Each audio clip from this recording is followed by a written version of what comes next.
뉴스 코멘터리 막점 막후입니다. 구독, 좋아요, 알림 설정 부탁드려요. 네, 이런 가운데 야당도 김종인 위원장이 떠난 빈자리를 두고 국민의힘 내부가 시끄러운데요. 전당대회를 앞두고 당권 경쟁이 가시화되고 있는 가운데 초선 의원들의 움직임이 눈에 띕니다. 영남당을 벗어나자 전국 정당으로 가려면 인적 쇄신이 꼭 필요하다라는 목소리도 있고요. 또 초선 당대표론까지 나오고 있는 상황입니다. 과연 초선 의원들의 목소리가 국민의힘 쇄신 바람을 불러올 수 있을지 한번 지켜봐야 될 것 같습니다. 네, 이번 선거 이후에 여당 초선들도 쇄신 목소리를 냈고요. 근데 큰 힘은 발휘하지 못했던 것 같습니다. 반면에 국민의힘 초선들의 쇄신의 목소리, 힘이 쏠리는 모양새인데 어떻게 이게 모양새가 좋은 거죠? 저는 불가능하다고 봐요. 네? 국민의힘 초선 의원들이 쇄신을 불러일으킬 수 있다? 네. 쇄신의 원동력이 될 수 있다? 불가능해 보입니다. 다 부정적이세요. 하나도 왜냐하면 부정적이 상징적인 없어요. 사건들이 있는 거예요. 네네. 소곤석 의원이 4월 7일 날 보궐선거 끝나기 전에 막 당직자를 욕설하고 발길을 찼잖아요. 네. 초선 의원들이 송원석 잘못했다라든지 뭐 다른 어떠한 목소리 낸 거 없잖아요. 아무리 자기네당 의원 선배 의원이라고 하지만 잘못된 거에 대해서는 잘못했다고 해야 네. 그 사람들의 진정성을 우리가 알 수가 있는데 눈치 본 거예요. 감싼 거라고요. 그러면서 민주당의 어떤 잘못된 행위를 어떻게 비판할 수가 있냐고요. 아하. 그러니까 이분들은 기본적으로 능력이 안 된다라는 것, 아주 또 상황 냉정하네요. 판단도 제대로 하지 못한다라는 것. 그런데 이번에 전당대회 때 당대표 나가겠다고 한다? 욕심이죠. 이것은 욕심을 채우겠다라는 것밖에 없다라고 보여져요. 그래서 저는 초선 의원들이 목소리만 높이고 결국에는 아무것도 하지 못할 거다라는 생각이 들어요. 왜냐하면 그동안 자기네들끼리 어떤 쇄신이나 혁신에 대한 안을 계속 끊임없이 얘기를 했어야 해요. 해야 되는데 가만히 있었잖아요. 지금까지 뭐 했어요? 기억나는 거 있어요? 없잖아요. 잘 기억이 안 납니다. 없죠. 네. 그런 사람들이 갑자기 당대표 나간다, 최고위원 나간다, 당대표가 됐다고 해서 혁신하고 쇄신할 수 좀 있을까? 어처구니 없다는 그런 말씀하시는 것 같은데요. 그러니까 이게 저는 공천이 잘못됐다고 생각하는 처음부터 거예요. 잘못했다, 공천을. 네. 그러니까 이런 분들이 어떻게 해서 공천됐는지 그거는 나중에 우리가 다시 한번 되짚어봐야 되겠지만 이제 싹이 돌았다. 그러면 민주당에 그 5명 초선 있잖아요. 어느 쪽이 더 그래도 거긴 괜찮아요? 더 한심하죠. 그거 더 한심하다. 왜냐하면 예. 처음에 반성문을 썼는데 한심하다. 권리당원들이 막 뭐라고 비판하니까 네. 반성문 쓴 거를 반성문을 썼단 말이에요. 반성문을 또 반성문을 이게 말이 되냐고요. 아, 그러니까 예. 양당의 초선 의원들 쇄신 기대하지 마십시오. 좋습니다. 자, 여당에 계시면서 야당 초선은 평가를 좀 해주세요. 그래도 저는 윤희숙 의원은 좀 좋게 봤어요. 나쁘지 않은 것 같은데. 유일하게? 예, 유일하게. 예, 좋게 봤는 게 자기 이야기가 있더라고요. 네. 자기 이야기가 있는데 지금 야당이나 여당이나 이 정치권에 인입되는 구조가 잘못되어 있기 때문에 네. 자기 이야기가 없어요.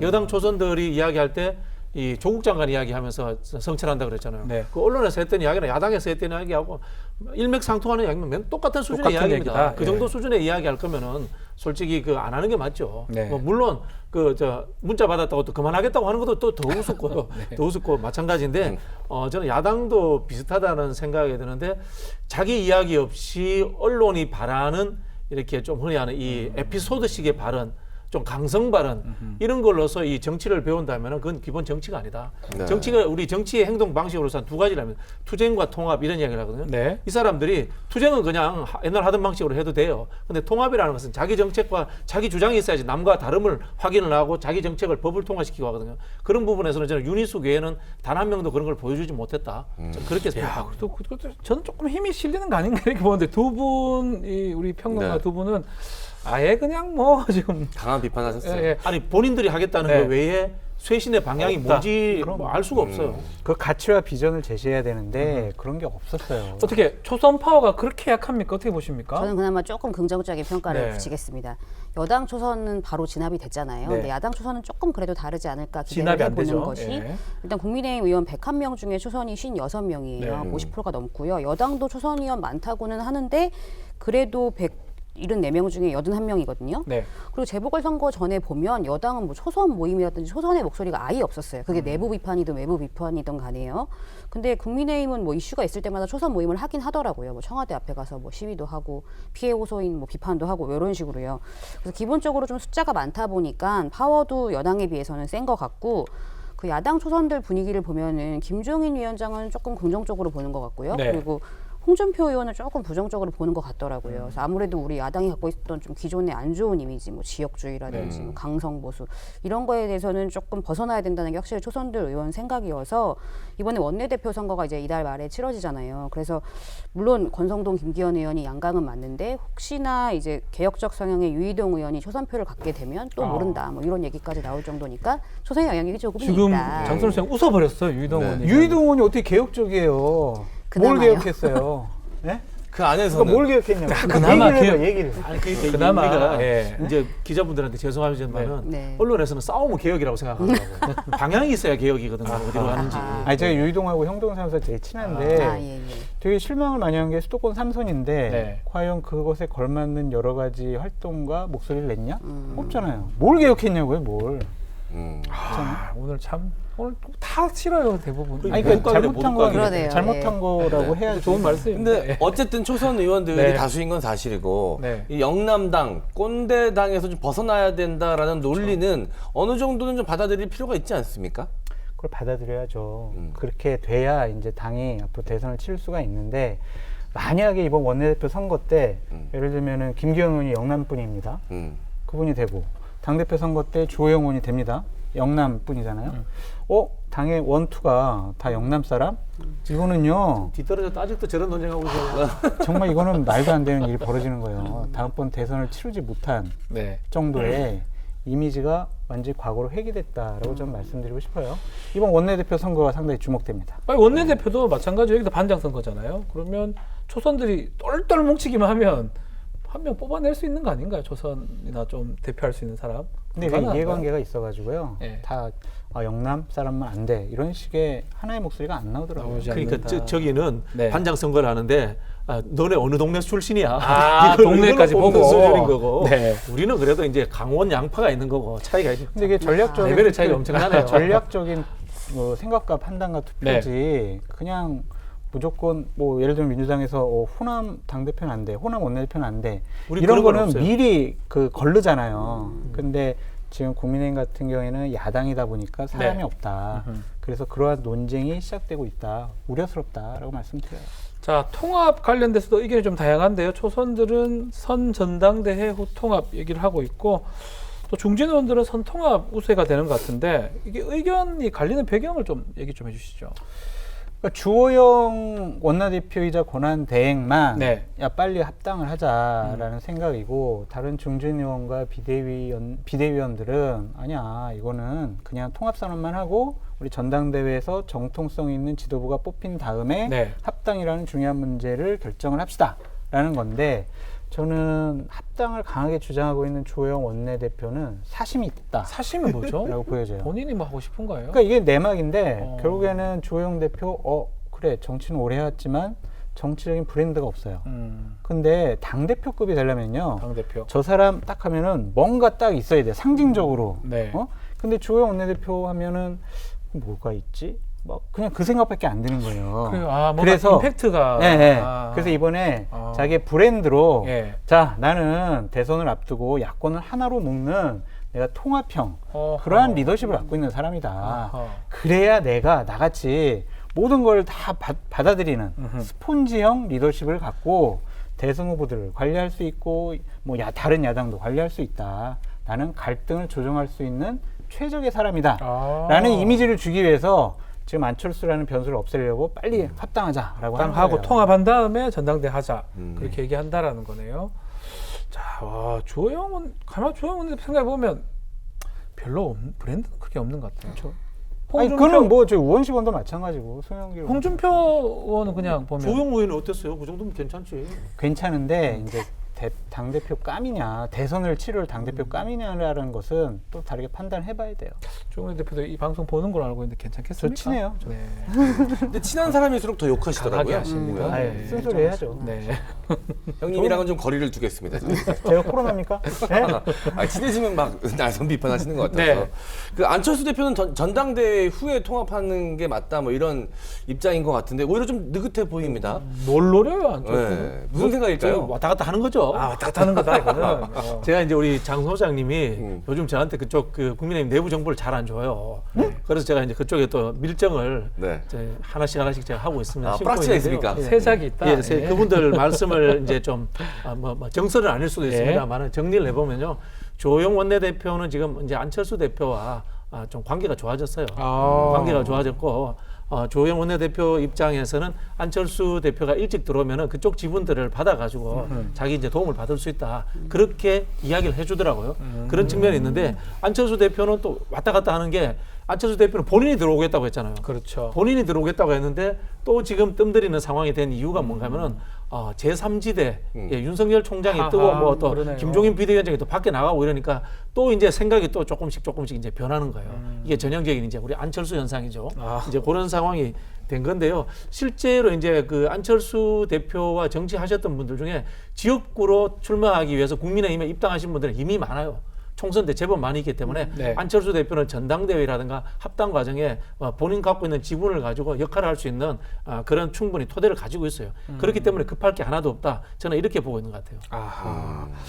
이 이제 통합 합당 얘기 외에도 지금 지도 체제를 어떻게 구성하느냐도 지금 문제가 많이 되고 있습니다. 집단 지도 체제로 가느냐, 단일 지도 체제로 가느냐, 장단점이 있을 것 같아요. 집단으로 가면 뭐 의견을 수렴하기는 좋은데 또 개혁이나 이런 리더십을 발휘할 수가 좀 어려울 것 같기도 한데 지금 국민의힘에서 필요한 리더십은 어떤 걸까요? 단일 지도 체제를 해야 돼요. 김종인 위원장이 있었던 같은, 것처럼 네, 그분에게 결정권을 줘야 된다는 네. 생각이 들고 집단 지도 체제 하면은요 난장판 돼요. 아, 서로 다 이해관계가 다 다르잖아요. 생각과 판단이 다 다르고 그러면은 어떤 거를 결정할 수가 결정을 없어요. 못한다. 대선을 앞두고 이러한 뭐 혼란스러운 상황이 계속 연출이 된다면 상당히 어려운 거고 배에도 선장이 있어야 되지 않겠습니까? 선장이 있어야 되겠죠. 사공만 많으면 산으로 갑니다.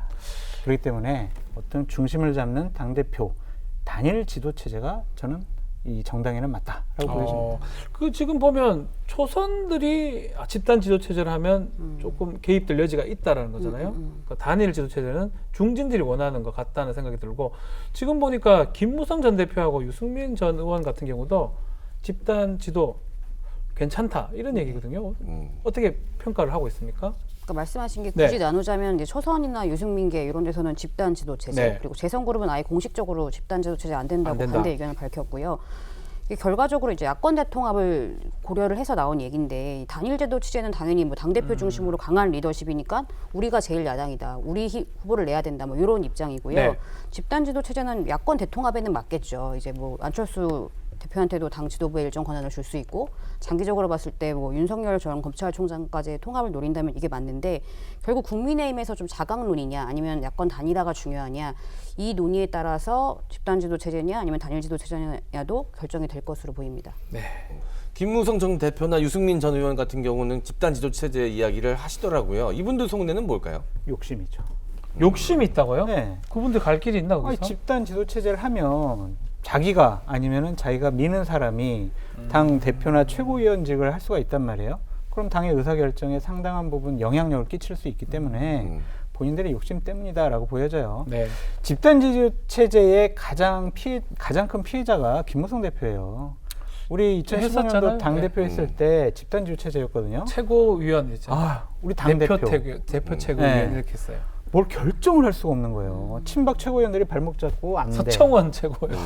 정말 아. 그럼에도 불구하고 이거 집단지도 체제를 주장하시는 거는 소신이 있네요. 예? 소신이 소신이다 있으시네요, 김무성 이거는 대표가. 소신이다. 제가 뭐 할 말이 없습니다. 저는 역으로 정당은 기본적으로 집단 지도 체제를 해야 된다고 생각하는 사람입니다. 네. 이 단일 지도 체제는 비상시국에만 하는 것이고요. 정당의 원형이 집단 지도 체제예요. 우리 이제 보통 이제 정당의 역사라는 것이 흔히 하는 이제 공산당 이쪽이 정당 역사가 뿌리가 깊어요. 네. 오래된 사람들이기 때문에 다 집단 지도 체제를 해요. 그렇죠. 그런 측면이 존재하고 있고요. 집단 지도 체제 하면서 2등, 3등 최고위원들 설득할 자신이 없으면 지도부 안 해야죠. 아. 그리고 거기 가서 발목 잡기만 하고 1등 끌어내릴 생각만 한다면 지도부 할 자질이 없는 거죠. 현실적으로 그게 안 된다니까요. 제가 당대표실 경험을- 부실장을 해봤잖아요. 새누리당 시절 때 경험을 해봤다. 네, 공식 회의, 비공식 회의 다 들어가서 그러니까 봤어요. 탄핵 당하고 망했죠. 근데 실력이 안 그런 되니까. 쪽으로 가는 것으로 저는 민주당이 왜 따라하느냐라고 말씀드리고요. 지금- 집단지도 체제 지금 잠깐만! 제가 한번 말씀드릴게요. 잠깐만. 네. 집단지도 말씀하세요. 체제 하려면요. 네. 선출 규정 바꿔야 돼요. 아, 그러니까 예를 들면은 국민의힘. 당 대표랑 음흠. 최고위원 선거 분리하면 안 돼요. 네. 그냥 다 한꺼번에 뽑아가지고 그렇죠, 1, 2, 3, 4, 5등 그렇죠. 그냥 딱 한 명이 당 대표하고 그다음에 최고위원 딱 해야지.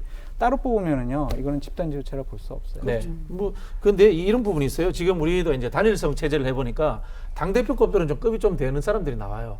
근데 최고위원급들은 좀 이 함량 미달의 사람도 나오고 이런 상황이 돼서 결국은 뭐냐면 허약한 지도부가 만들어지는 상황들이 있어서 정당이 가지고 있는 총력 자산을 가지고 정치를 하는 상황이 안 되는 상황도 벌어져요.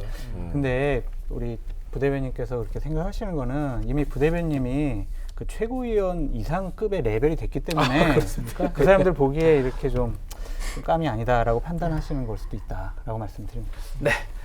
자, 보궐선거 이겼지만 아직 국민의힘에도 많은 숙제들이 남아 있는 것 같습니다. 앞으로 전당대회를 통해서 당대표도 뽑아야 되고 또 통합 문제까지 여러 가지 짚어봤습니다. 자, 코로나19 확진자가 좀처럼 줄지 않고 있습니다. 코로나19 장기화로 누구보다 힘든 이들이 아마 소상공인들이 아닐까 생각이 드는데요. 이런 가운데 오세훈 시장이 상생 방역을 꺼내 들었는데 하지만 방역 당국은 자칫 4차 대유행에 기름을 부을 수 있다 이런 우려를 표하고 있는데요. 오세훈 표 상생 방역 과연 성공할 수 있을지 이 내용도 짚어보겠습니다. 자, 자가 진단 키트 도입을 전제로 해서 업종별 특성을 반영해서 영업 시간 연장하자라고 하는데 이게 아주 좋다라는 시각도 있고요. 방역하고 뭔가 맞지 않을 것이다라고 하는데 이거 일단 어떻게 보십니까? 두 가지 말씀드리는데요. 네. 저는 건전한 논의가 시작되고 있다. 얘기 잘하셨다는 생각이 들고 우리 박진영 부대변인께서 얘기하셨던 민주당은 신현영 의원 보유국 아니겠습니까? 우리나라가. 근데 신현영 의원이 자가진단 키트 이거 빨리 도입해야 된다고 얘기하셨어요. 네. 그래서 민주당 내에서도 먼저 제기했던 부분이고 한번 해봤으면 좋겠어요. 어느 특정한 구역을 정해놓고 네. 어떠한 효과가 있는지 부작용이 있는지 이거는 그냥 방역에 혼란만 주는 거야. 너 그런 소리 하지 마. 라고 그냥 매도할 게 아니라 시범적으로 한 지역을 운영해봤으면 좋겠다는 생각이 들고 영업시간 제한도 다시 생각해봤으면 좋겠어요. 아, 제가 저번 주에 대구에 갔다 왔는데 네. 11시, 12시까지 제가 뭐 밥도 먹고 좋았어요? 고기도 네. 먹고 막 그랬거든요. 네. 밥을 이렇게 먹네 저분. 밥을 이렇게 먹진 않죠. 네. 그런데 술을 먹. 대구 지역이 그렇게 영업 제한 시간을 다 풀어놨는데도 확진자가 확 늘어나지는 않잖아요. 관리가 되고 있잖아요. 그럼 네. 왜 그럴까라는 거를 우리가 평가를 해봐야지. 안 돼. 10시까지 무조건 영업. 그럼 소상공인들 어떡합니까? 손실보상 해줄 겁니까? 못 하잖아요. 그러니까 이 부분은 논의를 해야 된다라고 말씀드립니다. 자가 진단 키트 또 시간 또 변경하는 거 어떻게 평가를 합니까? 저도 저런 방향에 대해서 이제 동의를 합니다. 네. 그리고 이제 저도 늘 이제 분권형 방역을 주장을 했었는데요. 네. 다만 서울은 아닙니다. 서울, 경기, 인천은 하시면 안 됩니다. 그게 왜냐면요, 이게 폐쇄적 공간으로서의 지자체, 광역단위, 제주도, 네. 대구 이런 데 가능할 수 있습니다. 네. 근데 우리 흔히 하는 수도권은 전국으로서 열려있는 그 지자체고 도시이기 때문에 여기에서는 자칫하게 된다면 이것에 대해서 통제라든가 이 관리가 굉장히 힘들어질 수 있다. 뭐 이런 상황으로서 저는 흔히 하는 이제 서울, 경기, 인천 같은 길 위에 있는 그 이제 네트워크형 지자체들은 이런 것들 하는 데 대해서 굉장히 좀 조심해야 된다. 그런 생각입니다. 개방이 되는 어떤 지자체, 특히 수도권은 좀 쉽지 않다. 한 가지 그렇죠. 말씀 예. 더 드릴게요. 자, 밤 10시까지 4명으로 제한을 해놨단 말이에요. 네. 그럼 아침에 출근할 때 지하철에 그렇게 꽉 막혀서 1시간 동안 그렇게 10,000원 지하철 버스 타면은 그건 안 걸리냐? 그거는 괜찮냐? 대형마트 가보세요, 주말에. 사람들 빽빽하게 한두 시간씩 쇼핑하잖아요. 그렇죠. 그것도 네. 괜찮잖아요. 그러니까 이게 뭐가 뭔지 모르겠어요. 그러니까 그 말도 일리가 있어요. 코로나가 우리가 올해 끝날지 내년에 끝날지 모르잖아요. 자영업자들 이렇게 옥죄어 놓으면요, 다 망해요. 큰일 나요. 그래서 어느 정도 살 수 있게 숨통은 트여줘야 되지 않을까? 라는 생각을 합니다. 그렇죠. 장 소장님 이야기처럼 네. 이제 지자체가 의견을 내고 중앙 정부와 이렇게 협의하고 조율하는 과정으로 지금 가야 되는 단계에 왔다는 것은 저도 뭐 인정합니다. 네. 이 쟁점이 되는 것 중 하나가 자가 진단 키트 도입 이야기입니다. 이 오세훈 시장 같은 경우는 이 자가 진단 키트 도입이 민생과 방역 이 두 마리 토끼를 동시에 잡을 수 있는 중요한 정책적 수단이다라고 주장을 하고 있는데 전문가들은 어떻게 보고 있는 상황입니까? 이게 한국에서 확진자 늘어나면서 자가검사 키트 얘기가 많이 나왔어요. 오세훈 네. 시장이 이제 불을 붙인 거죠. 근데 이게 확실히 장단점이 분명해서 그런지 전문가 의견도 나뉘더라고요. 간단한 절차로 빨리 확인할 수 있는 거는 최고의 장점이죠. 그래서 이제 미국이나 뭐 독일, 영국에서는 마트에서도 살 수 있다고 하잖아요. 네. 그래서 이제 국내 전문가분들 중에서 WHO 승인 기준의 제품이면 판매할 만하다. 정확성이 떨어지는 건 맞는데 누구나 쉽게 사용할 수 있고 무증상 감염도 걸러낼 수 있으니까 무분별하게 사용하지 말고 뭐 예를 들면 주기적 검사가 필요한 집단 생활하는 곳 같은 데는 보안적으로 사용할 만하다. 또 반대로 이게 정확도가 너무 떨어지기 때문에 안 된다. 가짜 음성이나 가짜 양성 뭐 이런 거 어떻게 할 거냐. 그리고 최악의 경우에 사실 뭐 코로나19 이제 양성인 사람이 음성인 줄 알고 돌아다닐 수도 있잖아요. 네. 그래서 좀 찬반이 확실히 나뉘어서 논란이 너무 거세지니까 이제 오세훈 시장이 약간 접고 뭐 종교 시설이나 학교에서 먼저 해보겠다라고 했는데 또 다시 이제 교육부랑 서울시 갈등으로까지 확전되고 있는 상황입니다. 자, 이런 얘기를 꼭 해봐야 될 것 같아요. 뭐 4차 유행 가능성도 점쳐지고 있는 상황인데 좀 전에 말했던 서울, 인천, 경기, 수도권은 서울만 시행한다고 될 일이 아니거든요. 왜냐하면 저도 경기도에 다 경기도 아닙니까? 경기도, 경기도. 이재명. 우리 다 서울에 이재명. 뭐요? 이재명. 경기지사를 말하는 거죠? 네. 예. 좀 쏠림 현상을 좀 느낌은 나는데 재난소득 한번 더 달라는 소리. 전달을 하는 것 같기도 하고 어쨌든 경기도에서 서울로 출퇴근하고 서울에서 경기도로 가고 인천 뭐 이거는 지금 서울만 하나에서 될 일이 아니라는 생각이 좀 들거든요. 저는 이제 오세훈 시장님이나 또는 그 이재명 지사님께서 하시는 말씀에 대해서 이해가 되는 측면이 분명히 있습니다. 이 행정을 해보면요. 중앙부처 공무원들이 더 느려요. 더 느리고 현장까지 오는데 결정 기구도 더 길고요. 더 답답합니다. 근데 이제 광역지자체나 기초지자체 가면은 빠릿빠릿하게 움직여요. 공직자들 현장에 바로바로 하는데 그렇죠. 이 답답함이 존재하는 건데 근데 이 방역 문제라고 하는 것만큼은 이 국가 방역 시스템이라는 것을 건너뛰기가 쉽지 않지 않습니까? 아하. 당장 뭐 코로나 이제 백신 문제라든 이런 부분에서 국가 검증을 받아야 되는 측면이 존재하고 있는 거고요. 또 아까 말씀하신 이 그 상업적으로 이렇게 영업시간 문제도 재산권의 문제가 같이 결부되어 있기 때문에 지자체가 다 책임질 수 없는 세제상의 문제라든가 사실 우리 시민권적 이론을 써서 복잡할 수 있는 겁니다. 그렇죠. 그런 측면에서 미국처럼 연방제라든가 이렇게 되지 않은 나라에서 아이디어로 내놓고 협의는 할 수 있지만은 독자적으로 결정하는 거는 저는 정치적 책임도 너무 과대해질 것이고 안정성 문제도 있기 때문에 저는 이런 하나의 의견과 아이디어를 내는 것을 중앙정부와의 협상에 물꼬를 트는 정도로 활용하시는 게 좋다 그런 생각이 듭니다. 네. 그런데 이재명 경기도지사 같은 경우에는 이 경기도에서 독자적으로 이 코로나19 백신 도입을 검토하겠다라고까지 이야기를 했습니다. 이건 또 어떻게 그래, 보실 그거도 수 있을까요? 괜찮아요? 이건 할 수 없는 일이에요. 경기도지사가 할 수 없는 일을 이렇게 하겠다고 하는 것은요. 이거야말로 국민을 선전선동하는 겁니다. 대통령께서 모더나 회장과 통화까지 해서 4천만 명분 주겠다라고 했는데 안 되잖아요. 어떻게 본인이 확보할 거예요? 제가 이재명을 외쳤지만 이것은요. 국민을 속이는 행위다라고 말씀드리고 이러한 방역 문제는 건의는 할 수 있고 논의는 할 수 있지만 독자적으로 지자체가 결정할 수 있는 권한과 수단은 거의 없다. 그래서 정은경 본부장하고 잘 상의하시라. 중앙정부랑 잘 상의하셔야 된다라고 말씀드려요. 비슷하게 보시는 겁니까? 중앙정부 하는 게 답답하니까 그런 말씀하셨다 이렇게 이해해 주시면 될 것 같습니다. 이렇게 좋게 얘기해요. 저는 비판을 지금- 하시란 말이에요. 저는 지금 또 나올 수도 아니 있으니까. 재난지원금 때문에 지금 다들 자 이게 그런 것 같아요. 진짜 방역 관련해서는 지자체의 자율권을 어느 정도 허용할지 또 이게 독자 노선으로 가는 게 또 지자체가 직접적으로 해야 될 부분도 있는 거거든요. 어느 정도까지가 맞을까요? 단속 뭐 이런 것만 지자체가 하는 겁니까? 그렇죠. 이제 단속 부분이라든가 네. 이런 부분들은 이제 지자체가 하는 게 맞다라는 생각이 들고요. 네. 저는 이제 늘 그런 주장을 하는데요. 전국 동시지방선거 좀 안 했으면 좋겠다 이런 생각이 늘 하거든요. 지자체 특성마다 다르거든요. 전국 동시지방선거를 하니까 지방선거가 중앙정치에 종속되는 거하고 똑같거든요. 예. 왜 우리는 천편일률적으로 시, 군, 구, 도 이렇게만 생각을 할까? 미국처럼 카운티도 있고 시티도 있고 프로빈스도 있고 뭐 다양하게 존재할 수도 있지 않습니까? 네. 왜 늘 시장을 뽑아야 될까? 의원들 뽑아서 자기들끼리 위원회에서 지자체도 내각제처럼 운영해보면 안 될까? 이런 다양함들이 이제 존재한다면 이런 것 지역적 특성에 맞춰서 할 수 있는 거기 때문에 이건 역시 방역도 우리가 그런 측면에서 시범적으로 하나씩 해보면서 다양한 모델들을 만드는 것들이 필요하지 않을까 그런 생각이 듭니다. 네.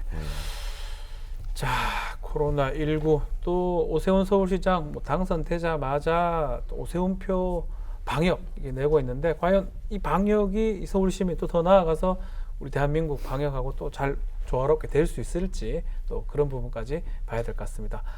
자, 뉴스 코멘터리 막전 막후 오늘은 여기까지입니다. 저희는 다음 주에 다시 찾아뵙겠습니다. 감사합니다. 그렇습니다. 자, 하나 더 해야 됩니다. 하나만 또 또 해야 돼요? 네. 뭐 있는데? 자, 마크 토크 하나를 하겠습니다. 자, 김종인 전 위원장이 독서를 해주지. 금태섭 의원을 만난 이후에 신생 창당 추호도 없다라고 했는데 무슨 얘기가 한 거면 가능성 없는 거예요? 뭐 전혀 없죠. 전혀 없다. 없고 뭐 김종인 위원장님이 금태섭 의원 수준한테 무슨 그런 이야기 하겠어요. 급이 안 맞다. 불러서 그냥 앞으로 자주 보고 심부름이나 좀 해줘 이런 이야기 하셨겠죠. 심부름이나 해라. 어때요? 저도 이게 와, 이 가능성이 없다라는 것보다 예. 김종인 위원장이 좀 기분 나빠하는 것 같아요. 어. 제3신당? 아니 내가 있는 곳이 제일 야당이다. 아하. 어? 내가 뭐 다른 데 나가서 뭐 한다고 해서 그걸 제3이라고 호칭하는 것 자체가 잘못이다라고 본인이 생각하는 것 같고요. 네. 이것 관련해서 저랑 같이 방송하는 윤태곤 실장이 아주 적절한 비유를 했는데 뭐라던데요? 미국 대통령이 네. 타는 비행기가 에어포스 원이다. 예. 그러니까 지금 에어포스 원이라는 비행기가 있잖아요. 예. 그게 그냥 항상 1호기가 아니라 다른 비행기 타면 그것이 에어포스 원이다. 아. 내가 가 있는 곳이 이야. 제1 야당이다. 내가 중심이다.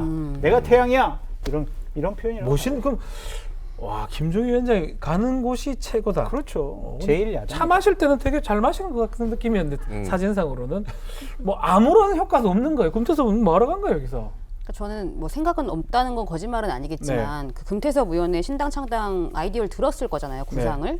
그럼 그걸 듣고 나서 김종인 위원장이 다시 생각해 보면서 좀 생각이 바뀔 수도 있다고 생각을 하고 그리고 물론 자기가 주체적으로 신당 창당을 뭐 하겠다는 건 아니지만 거기에 뭐 협조를 할 수도 있고요, 뭐 지원을 할 수도 있고 아직은 좀 다양한 방안이 여지가 있다 이렇게 생각합니다. 아니 금태섭 신당하면 우리도 신당 만들어도 되겠다 진짜. 만드세요.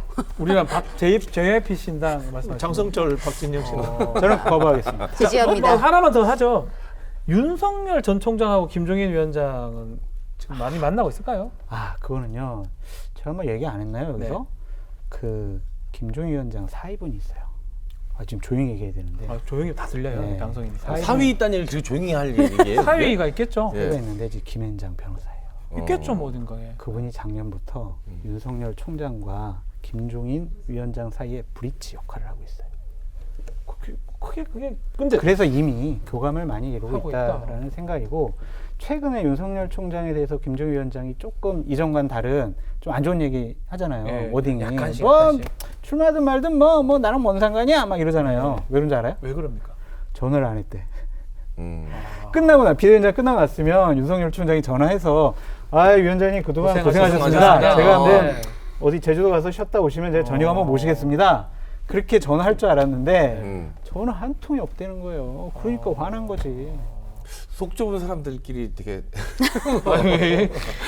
위험한 거예요. 그 위험한 말. 그 강의를 들었다 그러잖아요. 노동 관련된 거. 네, 그것도 네, 네. 좀 김종인 위원장 코치를 받은 걸까요? 뭐 그건 아닌 것 혼자서 같아요. 할까요? 뭐 제가 듣기로는 따로 무슨 건의한 사람들도 있고 본인 강의로 강의할 수준이 돼야 정치하는 거지. 윤 전 총장은 왜 전화 안 했을까요? 전화할 법도 한데. 모르겠어요. 그거는. 전화번호 모르는 거 아니에요? 혹시 서로 서로? 그것까지 저는 그럴 취재가 안 됐습니다. 예전에 보니까 윤 전 총장 막 뜨니까 다 친하다고 다 교감한다 하는데 제가 물어보니까 번호도 없어요. 그런 사람도 꽤 많더라고. 전화번호는 우리 당 친문 당원들이 잘 찾아냅니다. 네티즌스한테. 알겠습니다. 제가 김종인 위원장 쪽하고는 좀 사정 파악이 되는데 네. 윤석열 총장 쪽은 사정 파악이 안 되니까 왜 전화 안 했는지 아직 모르겠어요. 제가 한번 알아보겠습니다. 네, 한번 알아보세요. 저 건너는 이제 있습니다. 네. 있는데 네, 한번 알아보도록 하겠습니다. 다들 허세만 부리는 것 같고 이거 뭐 진짜 정보는 다 없는 것 같고 그렇네. 예. 자, 여기서 마치죠. 네. 감사합니다. 맞습니다. 뉴스 코멘터리 막전 막후는 목요일 밤 11시에 방송됩니다. OBS